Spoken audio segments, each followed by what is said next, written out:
Just one more week until God of War 2. I'm so excited. Oh, hey, there's a new trailer. All right, Sony, what do you got for me? LeBron, what's going on beneath that headband? I'm not even wearing one. Bruh. What the hell is this shit? You're being too thirsty. No, I'm hydrated. God of War Ragnarok is easily going to be one of PlayStation's major releases since, well, 2018 when Red Dead 2 and Spider-Man came out the same year as the first one. I guess you could say Cyberpunk was a major release too, but it was kind of dead on arrival and wasn't an exclusive to PlayStation. Plus, I don't think the game is going to be a buggy mess. Instead, if it's bad, it'll probably just be a copy-paste of the first one with a lackluster story. There is one glaring example we could compare it to, and unfortunately, it seems to be falling down that route. So this video is to express my concerns with the game and hopefully be wrong by the time the game releases next week. Okay, since I started with it, we may as well just talk about it. This commercial perfectly represents how PlayStation has no clue how to market their games. The Fortnite skin was bad because now I have a burned image of Kratos doing Fortnite dances.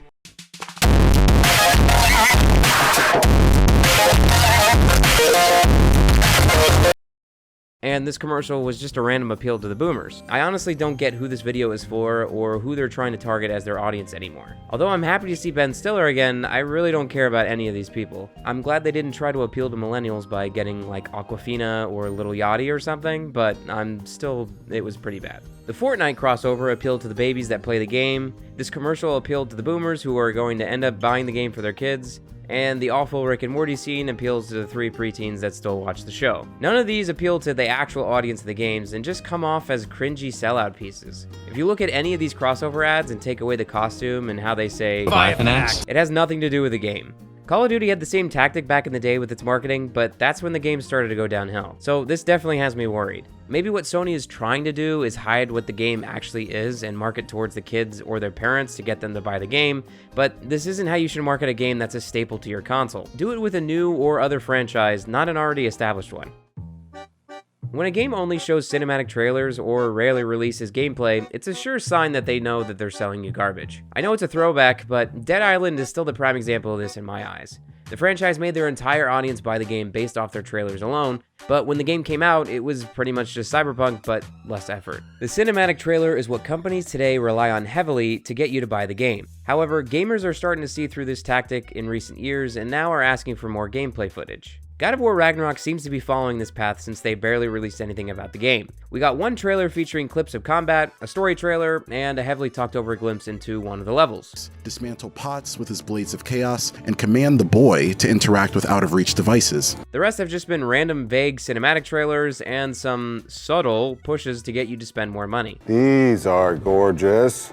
All right, these are gorgeous. Ooh, yo, gorgeous. I want all of this. Dope. Don't get me wrong, I don't want them to reveal everything about the game or know the entire story before playing it. I'm already a fan of the franchise, I just want to be given a reason to be excited for another installment, not to lay down more money on a game I know nothing about.